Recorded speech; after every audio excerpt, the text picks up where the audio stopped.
fayadha'u 'alaihi kanafahu wa yasturuh. Sesungguhnya Allah tabaraka wa taala akan mendekatkan seorang mukmin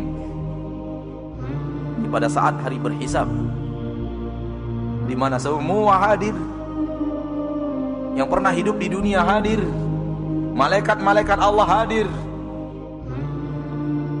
Wa jaa'a rabbuka wal malaku saffan saffa, dan Rabbmu datang, malaikat sudah berbaris-baris. Pada hari itu dipanggil satu persatu, satu persatu dipanggil menghadap Allah. Ini dia makna menghadap Allah, untuk dihisab oleh Allah.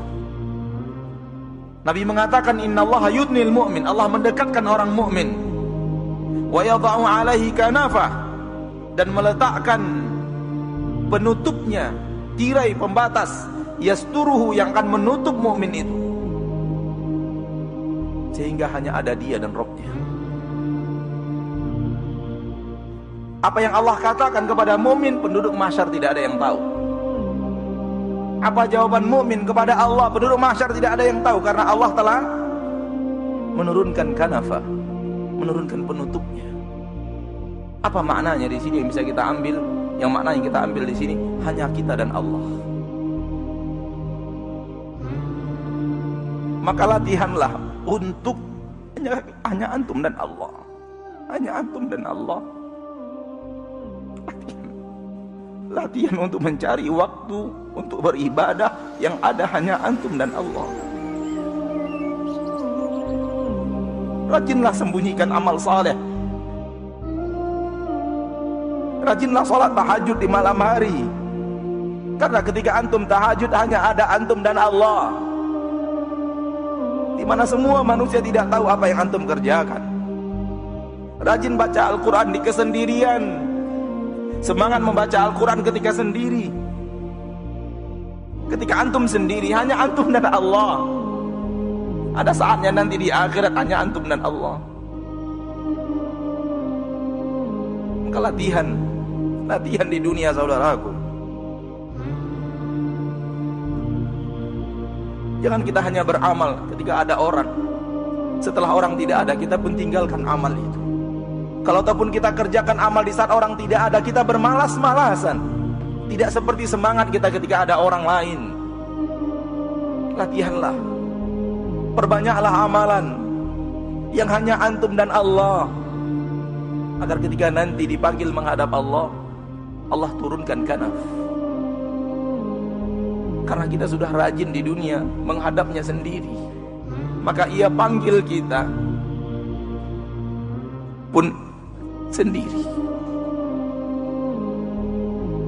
Kemudian Allah berkata kepadanya, ata'rifu dzamba kadza, apakah engkau tahu dosamu yang ini?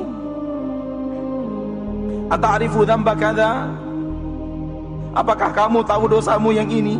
Allah sebut dosa-dosa kita, saudaraku. Allah yang menyebutnya kepada kita, tidak menunggu laporan malaikat. Apakah kamu pernah melakukan ini? Apakah kamu masih ingat dosa yang ini, dosa yang ini, dosa yang ini? Dan berapa dosa kita?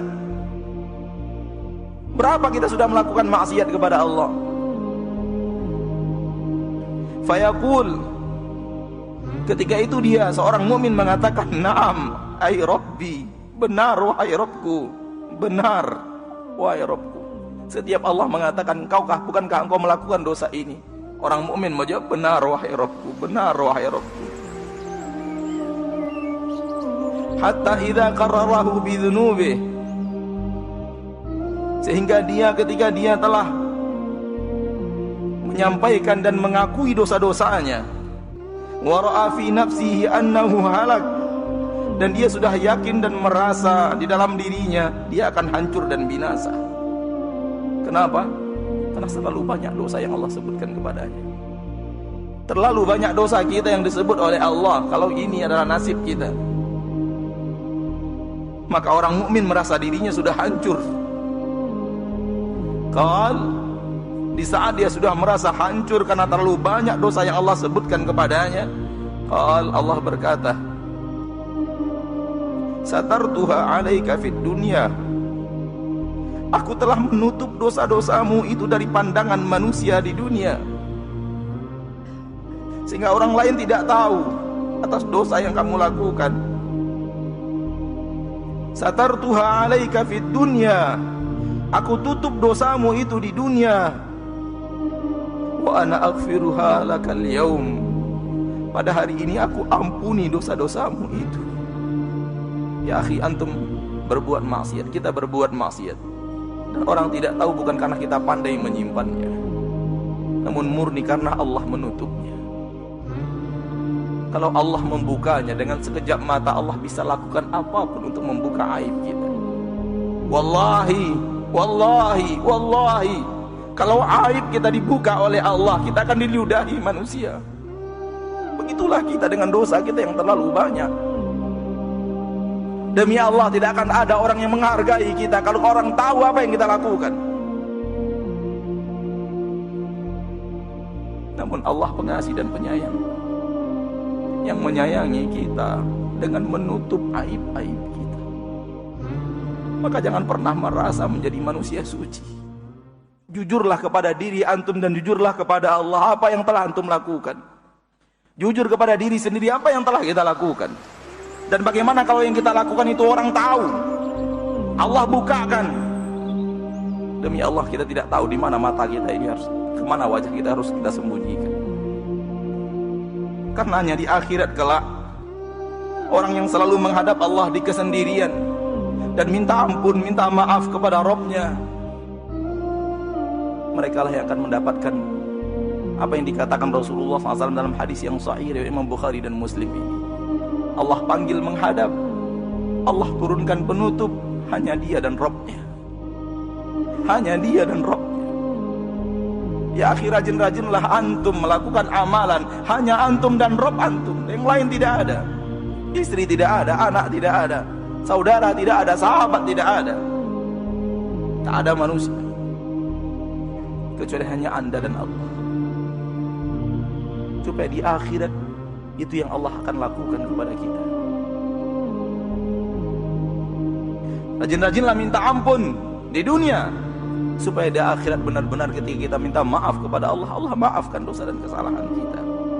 Nabi melanjutkan, wa ammal kafir, adapun orang kafir, wal munafiqun, dan orang-orang munafik, fayaqulul ashhad, berkata saksi-saksi, mereka tidak diturunkan penutup, dikata saksi-saksi, haula'i alladziina kadzdzabu, haula'i alladziina kadzdzabu ala rabbihim, mereka orang-orang yang telah mendustakan Rabb mereka. Ala la'natullahi 'alal zalimin, ketahuilah bahwa laknat Allah untuk orang-orang yang zalim. Orang zalim, orang musyrik, orang kafir, orang munafik, yang benar-benar munafik, tidak diturunkan penutup. Allah menyampaikan kepadanya dosa-dosanya di hadapan orang ramai. Dan bukan orang ramai seramai ini, dari mulai manusia pertama Nabi Adam sampai manusia terakhir yang mati dengan datangnya hari kiamat. Mau kita letakkan di mana wajah kita ketika itu? Kalau kita yang mengalami, na'udzubillahi min dzalik. Maka lakukanlah di dunia. Lakukan di dunia. Sebelum saatnya kita ingin melakukan, namun tidak ada kesempatan untuk melakukan.